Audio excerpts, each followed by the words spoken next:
గురువారం నాడు బోధన్ పట్టణంలోని అంబేద్కర్ చౌరస్తాలో టీయూసీఐ ఆధ్వర్యంలో 139వ మేడే సందర్భంగా పెద్ద ఎత్తున మేడే ఉత్సవాన్ని నిర్వహించడం జరిగింది.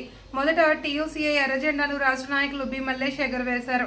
ఈ సందర్భంగా బి మల్లేష్ మాట్లాడుతూ 139 సంవత్సరాల నాడు అమెరికాలోని చికాగో నగరంలో కార్మిక వర్గం రక్తదర్పణ చేసి 8 గంటల పనిదినాన్ని సాధిస్తే నేటి పెట్టుబడి వర్గాలు 10 గంటల 13 గంటల కార్మికులు పనిచేయాలి అని సన్నాయి నొక్కులు నొక్కుతుంటే వారి అడుగులకు అడుగులొత్తితే మన దేశ పాలకులు ఏకంగా చట్టాలనే మార్చివేసి అమలు చేయటకు పూనుకున్నారన్నారు.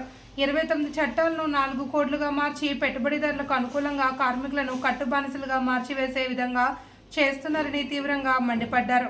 ఈ కార్యక్రమంలో అఖిల భారత ప్రగతిశీల రైతు సంఘం మండలం కార్యదర్శి పి శంకర్, బీడీ కార్మిక ప్రతినిధులు సావిత్రి, లక్ష్మి, వ్యవసాయ కార్మిక సంఘం నాయకులు జి సీతారాం, సలీం, డీజే గంగాధర్ తదితరులు పాల్గొన్నారు.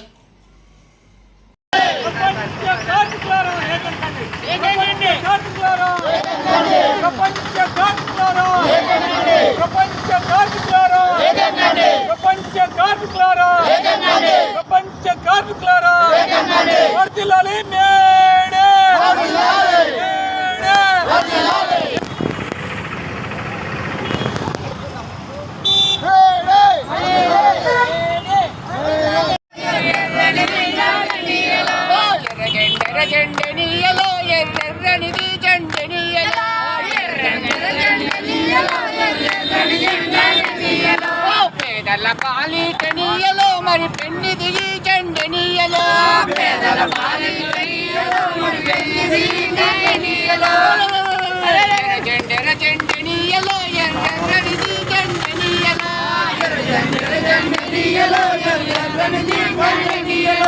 పేదల పాలిటనీయలో మరి పెన్ని దిగి చెండనీయలో పేదల పాలిటనీయలో మరి పెన్ని దిగి చెండనీయలో అన్నలు అన్నాలెనియలో మరి వెన్నెల కోనాలెనియలో అన్నాలెనియలో మరి అన్నల కోనాలెనియలో వెన్నెల కోనాలెనియలో మన ఎలుగు రవ్వాలెనియలో. ఈరోజు ప్రపంచవ్యాప్తంగా 139వ మేడే దినోత్సవాన్ని కార్మిక లోకము పెద్ద ఎత్తున నిర్వహించడం జరుగుతుంది.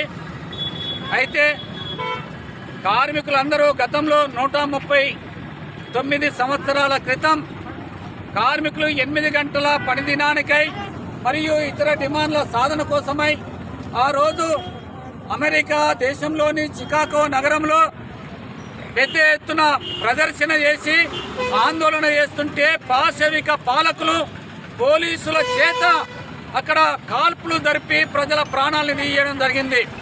వాళ్ళు మరణిస్తూ వాళ్ళ పైనటువంటి గుడ్డల్ని పారుతున్న రక్తంలో ముంచి ఎగరేసిందే ఈ ఎర్రజెండా.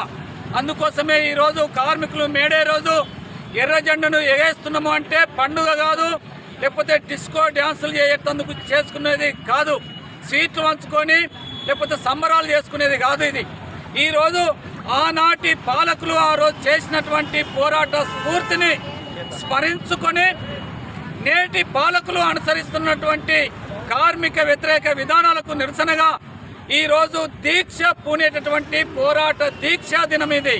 కార్మికులు పెద్ద ఎత్తున నేటి పాలకులు కార్పొరేట్ శక్తులకు అనుకూలంగా చట్టాలని మలుస్తున్నది. నేటి కార్పొరేట్ శక్తులు పెట్టుబడిదారులు 8 గంటలు పని చేస్తే సరిపోతలేదని చెప్పి 10 గంటలు 12 గంటలు పని చేయాలని చెప్పి వెనుక నుండి సన్నాయి నొక్కులు నొక్కుతున్నారు. దానికి అనుగుణంగా నేటి పాలకులు కూడా చట్టాలని సవరించేందుకు కుట్ర పూనుతున్నారు.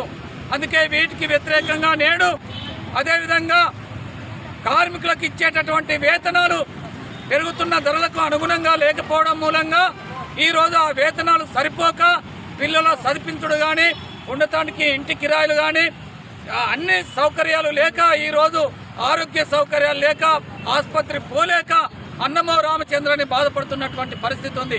అందుకే కనీస వేతనము 26,000 రూపాయలు ఇవ్వాలని చెప్పి సుప్రీంకోర్టు చెప్పినట్లు సమాన పనికి సమాన వేతనాన్ని కల్పించాలని చెప్పి, అదేవిధంగా రిటైర్మెంట్ అయిన తర్వాత ఈపీఎఫ్ ఉన్నటువంటి కార్మికులు రిటైర్మెంట్ అయిపోతే వాళ్ళకి ఇచ్చేటటువంటి పెన్షన్ను కనీసం 9,000 రూపాయలు పెన్షన్ ఇవ్వాలని చెప్పి తదితర డిమాండ్ల సాధన కోసం ఈరోజు ఈ మేడని నిర్వహిస్తున్నాం. కార్మికులందరూ ఈ పోరాటంలో పాల్గొన్నటువంటి కార్మిక లోకానికి ధన్యవాదాలు తెలియజేస్తున్నాం. అట్లాగే పాలకులు కూడా ఈ విధానాలు